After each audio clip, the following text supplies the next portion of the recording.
মা, আজ কি রান্না করছো? আজ তো সোমবার, নিরামিষ। আজ কি রান্না করছো বলো তো মা? আজ তো মঙ্গলবার, বজরংবলির বার না, আজ তো নিরামিষ। ওহ, কি গরম পড়েছে। আচ্ছা, আজকে কি রান্না হচ্ছে গো মা? আজকে বুধবার, আজ তো নিরামিষ। দিন ধরে নিরামিষ খেয়ে খেয়ে মুখ এলে গেছে। আজ কি মাছ করছো? কি বলিস কি তুই? আজকে লক্ষ্মীবার, বৃহস্পতিবার, আজকে তো পুরোপুরি নিরামিষ। মা, আজ তো শুক্রবার। আজকে একটু চিকেন করো। মাংসের দামটা কমেছে, খবর নিয়ে এলাম। তোর মাথা খারাপ? আজকে অনুকূল ঠাকুরের বার না, আজ তো নিরামিষ। ও মা, আজকে তো শনিবার, অনেক নিরামিষ খেয়েছি। আজকে একটু মাছ করো।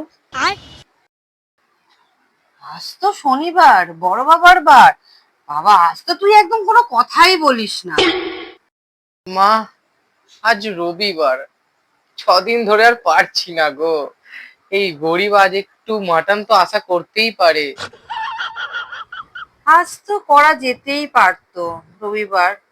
কিন্তু সেই আগের রবিবারে পূর্ণিমা গেল না, আমি তখনই ভেবে নিয়েছি যে এরপর থেকে পুরো 30টা রবিবার আমি নিরামিষ খাবো। अबे साले। তাই আজ আর হচ্ছে না রে।